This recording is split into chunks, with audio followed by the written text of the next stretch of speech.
안녕하십니까. 매일 아침 조간신문의 주요 기사를 딱딱 풀어서 해석해드리는 조간딱풀 9월 11일 수요일에 인사드립니다. 민주당 대표 이재명, 지난번 2022년 대선 때 윤석열 대통령, 그때 당시 윤석열 후보가 그런 말을 했던 생각이 납니다.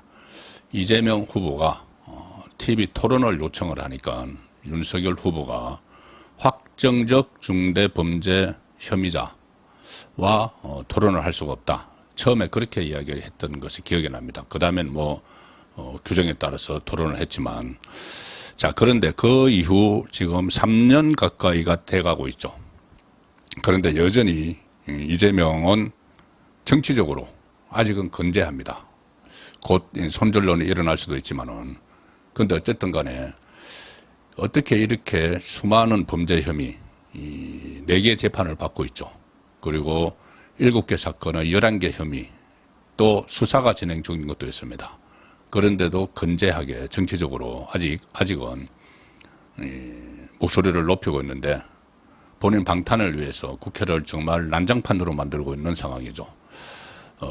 그런 시점에 지금 이재명은 마치 사법적으로 아무 일도 없다는 것처럼 지금 자기 대선 이야기를 내부에서 하고 있다고 합니다. 그뿐이 아니고 대선에서 이길 것을 염두에 두고 일종의 그림자 내각, 섀도우 캐비넷을 구상을 하는 그런 단계까지 나가고 있다고 합니다. 물론 이것은 페이커죠.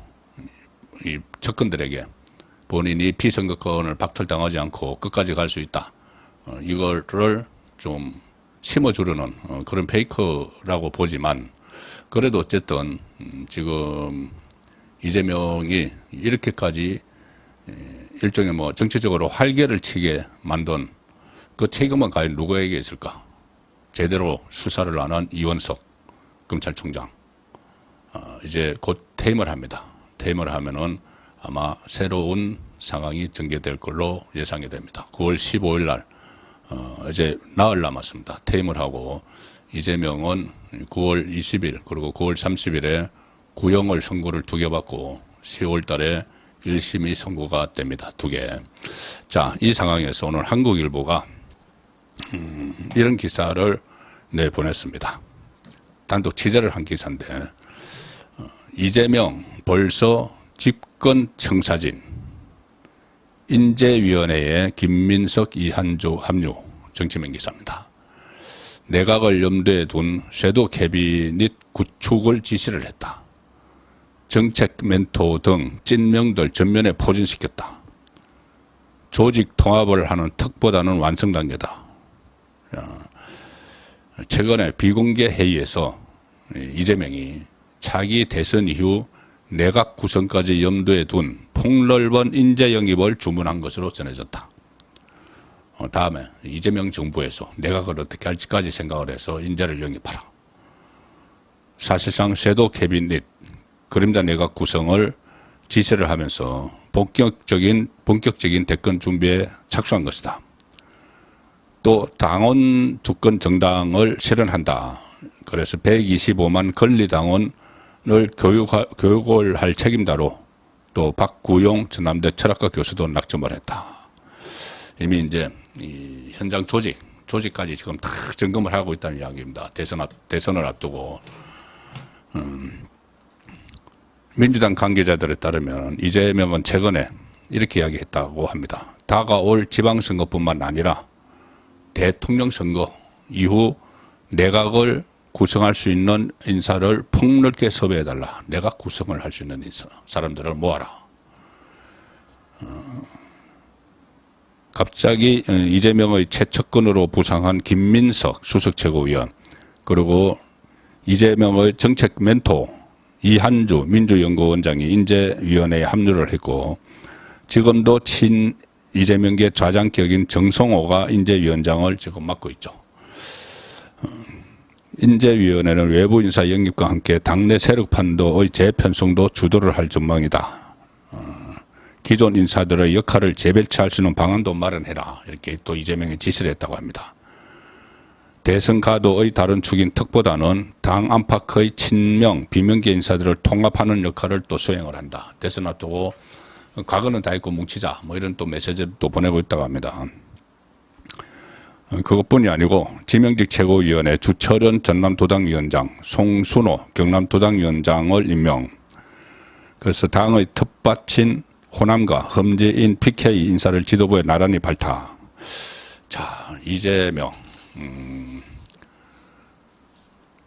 그렇지만 여전히 말씀드린 대로 사법 리스크, 법원 리스크, 수사 리스크가 더해지고 있죠.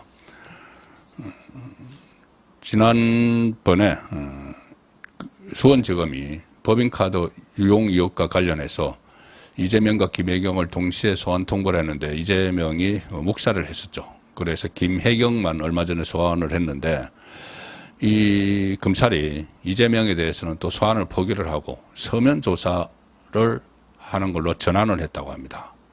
자, 이원석 검찰총장의 임기 마지막까지 이렇게 제대로 수사를 하지 못하는 그런 모습을 보이는데, 물론 일부에서는 이원석 총장이 레임덕 상태에 들어가면서 수사가 강하게 진행되는 쪽도 있지만은 여전히 이렇게 일종의 눈치 보기를 하기 때문에 이재명이 이렇게 마치 다음 대선에 아무 일도 없이 나갈 수 있는 것처럼 이야기를 하고 있는 측면도 있습니다.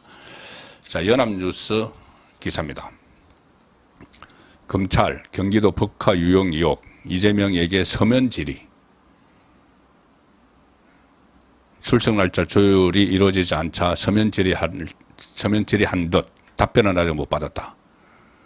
경기도 법인카드 유용 의혹을 수사 중인 검찰이 이재명에게 서면 질의서를 보낸 것으로 파악이 됐고, 지난달 말 업무상 배임 등 혐의를 받는 이재명에게 수원지검 공공수사부가 서면 질의서를 발송을 했다.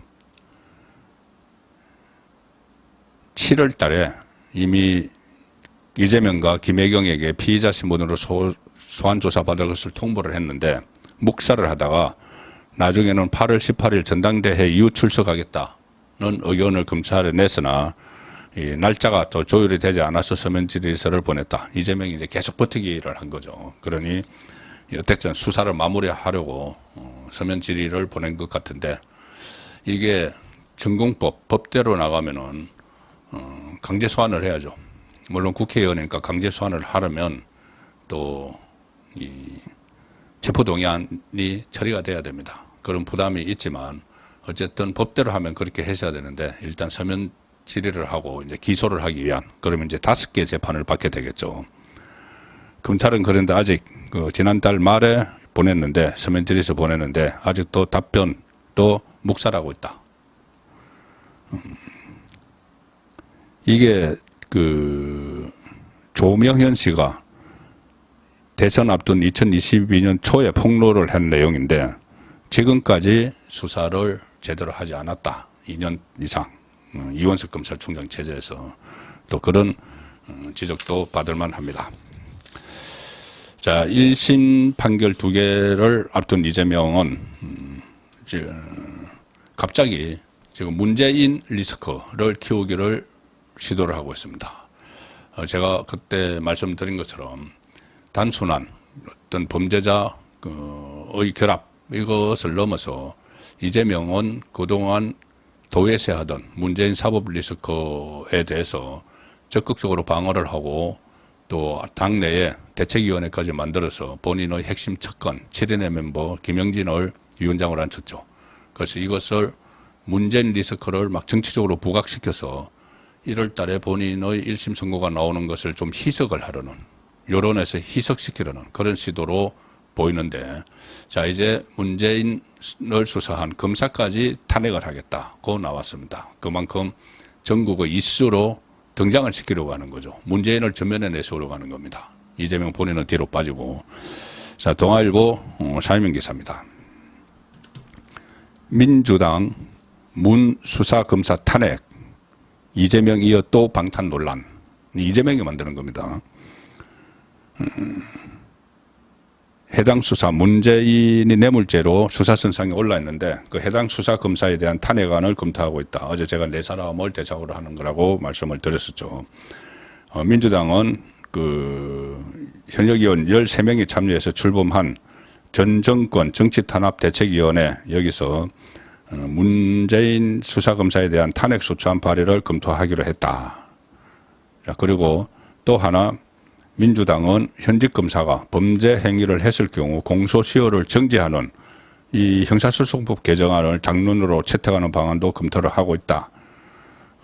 이게 뭐냐면 가령 예를 들어서 그때 뭐 자기들이 주장을 했던 이재명이 연루된 대북 송금 사건 수사에서 뭐 술자리에서 해요를 했다. 뭐 그 검찰청에서 술판을 벌였다. 뭐 이런 가짜 뉴스 같은 것을 막 퍼뜨렸죠.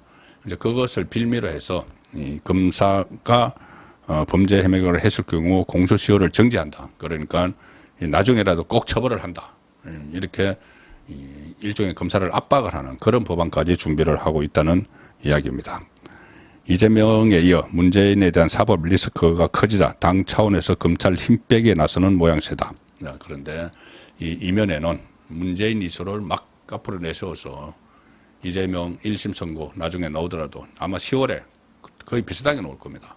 이재명의 그 1심 선고, 그 다음에 문재인의 검찰 소환, 또 조국의 대법원 확정 판결 이런 게 나오니까 자기 건 뒤로 빼고 문재인 이슈를 앞세우기 위해서 이렇게 검사 탄핵까지 추진을 한다. 그렇게 보셔야 될 것 같습니다.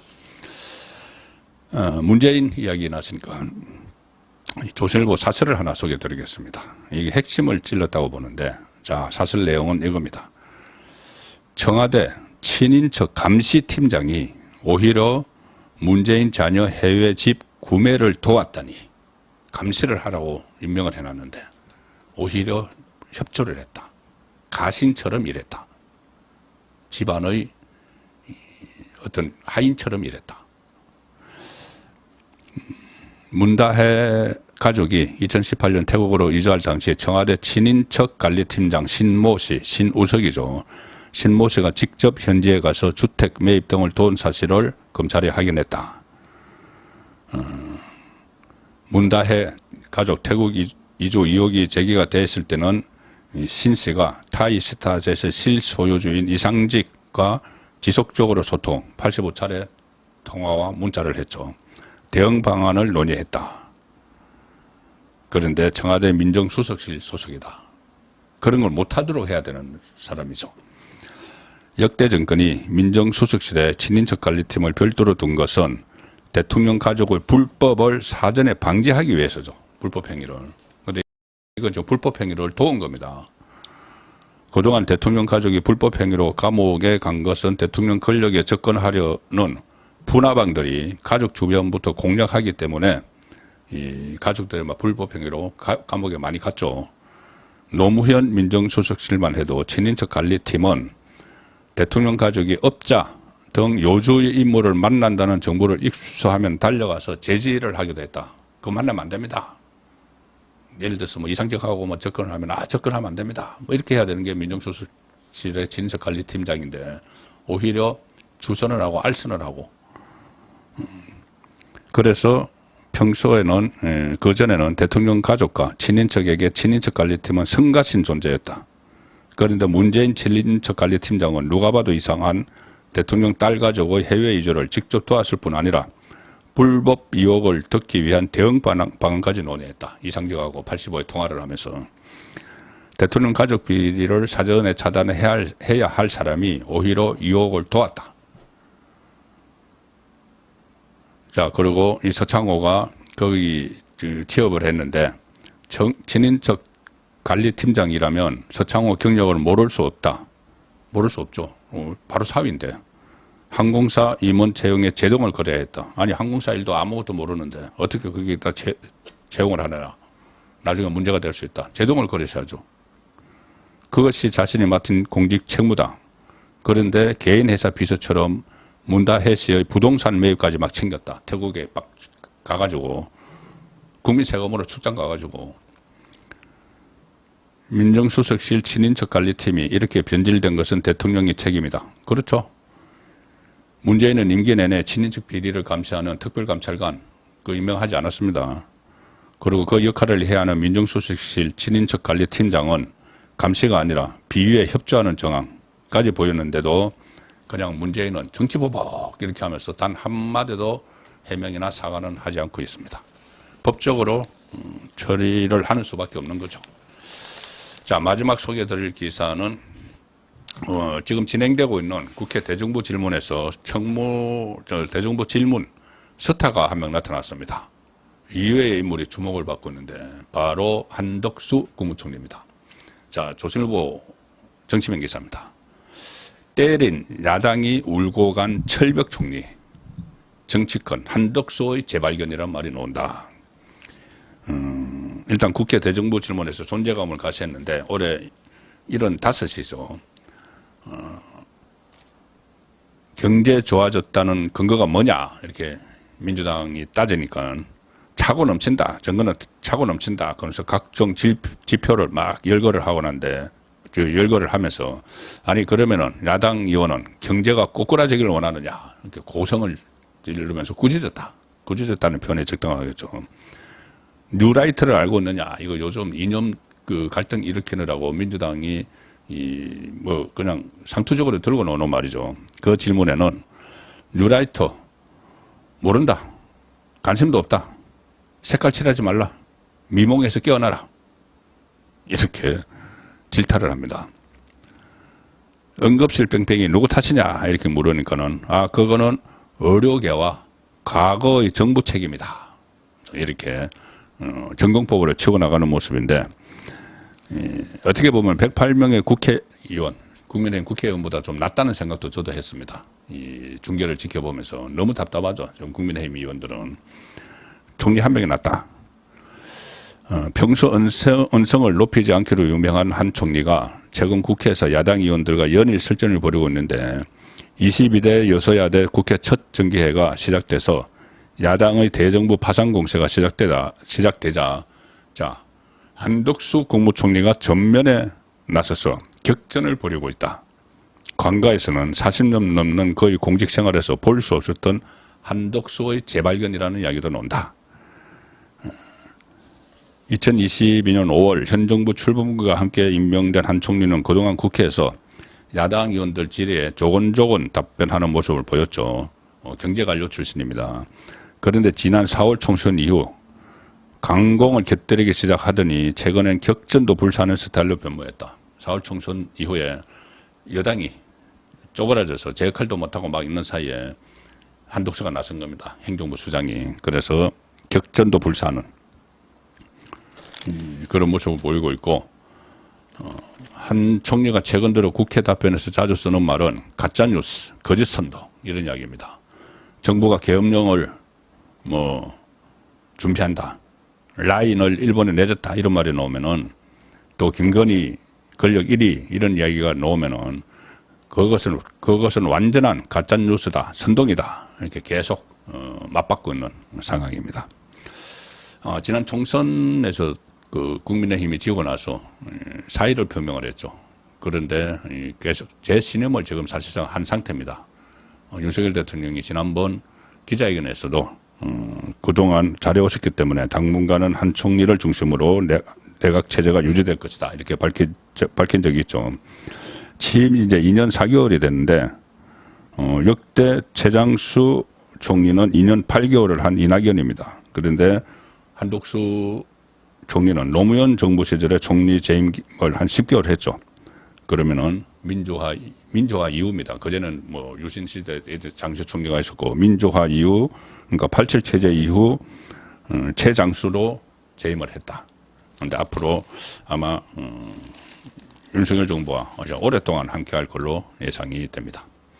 9월 11일 보내드린 조간 딱풀이었습니다.